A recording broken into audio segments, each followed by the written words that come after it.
Hi there, so today I want to take you through the MES Arpeggiator for iOS. So it's for iPhone and iPad, and it's very similar to the desktop version actually, but it has a few additional features. Okay, so I'm showing you right here on the simulator so that you can see where the mouse is going and so on at the same time as me explaining. When you install it on the iPhone, you'll have the standalone app, which is what you're seeing here, but it's a MIDI processor that you'll use inside a host like AUM, for example. So it's a classic ARP there. The only difference between the standalone and the MIDI processor is that in the standalone we have a synthesis engine as well. So we've got an FM synth built in, just a handful of patches, just so that if you're using just the app on its own, you can hear what you can do with the app, with the arpeggiator. So I'm going to start at the bottom here. ARP mode is currently off, so let's put it on. Let's give it Prime 131. I'll link in the description to a couple of other videos. They will tell you more about the different modes and so on. An ARP range of 3 here. This covers how many octaves the pattern traverses. Let's leave it on 3, but you'll notice that the grid changes according to that. We've either got 30 or 32 positions in the grid. Speed we'll leave on 1/8. We've also got dotted and triplet modes as well on different speeds. And we'll come on to the ARP gate and ARP swing in a bit. So right now I've got electric A, so that's electric piano sound from the FM synth. And if I use the latch, that means that any MIDI input coming in, it will hold the last chord, okay? So the big difference between the desktop version and the iOS version actually is this one button here in the middle, this grid. This is the chord board. Okay, if you open the chord board, okay, so I've got the latch on. So if I open the chord board, I'm going to see 21 chords. Okay, and it depends.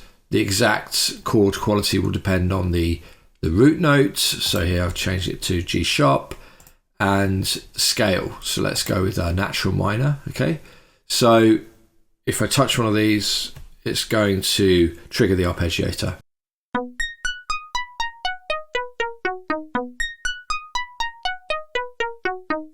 And you can just stop it like this by turning this off. That's the only difference really. So you've got the grid here, we've got different patterns. They have the names of cities, lots of patterns here, some different FM sounds. Let's show you the swing.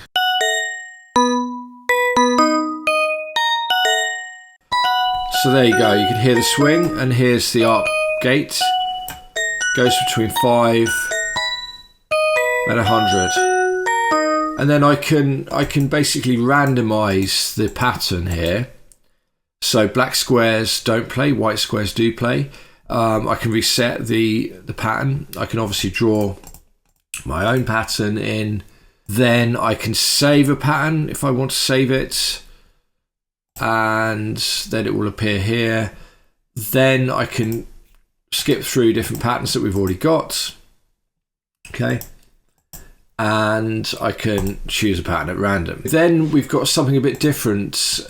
This is this area here, these 4 sliders and black buttons here, these 4 black buttons. They do something a bit different. What we've got here is, let's say we've got a pattern like that. We can shift it horizontally, so we can move it like that, okay? Or we can shift it vertically, we can move it like that. Okay, so across all possible positions. Then we can shift the whole pattern, so now we're shifting the entire thing. And you see you've got this dot here. If we make a vertical line, we can reflect the pattern in the vertical line, or we can reflect the pattern in the horizontal line, right? Okay, and we can move the dot position if we want. We can rotate the pattern around 180 degrees around the dot. So that would give you, that's your rotation in this case. The up button in the middle of that changes the color scheme. So we've got early autumn, mini 7, mini pulse width modulation, northern lights, rainbow sorbet or Skittles. Let's go with the default, which is mini pulse width modulation. There's one more feature I wanted to describe to you. You can loop a part of the pattern. So let's trigger this pattern with i9 here.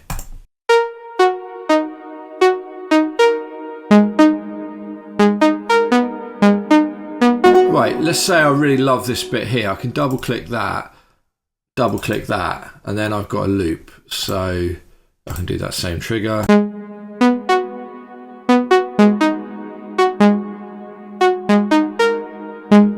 And just to get rid of the loop, I just double click again, start and finish. So yeah, that's a handy little feature. Allows you to get something, the exact piece that you really like of the arpeggiation. And that's about it. The one more thing actually is the Euclidean panel. So right now there's nothing here. If I put 15 pulses on here, it's going to evenly distribute where possible 15 pulses. In this case, it's extremely possible because 30 positions, so it just does them evenly like that. You could have 10, you could have 5, you could have 13 if you want. So yeah, that's the Euclidean. So yeah, essentially that's it. And enjoy. Okay, thanks for watching. Bye.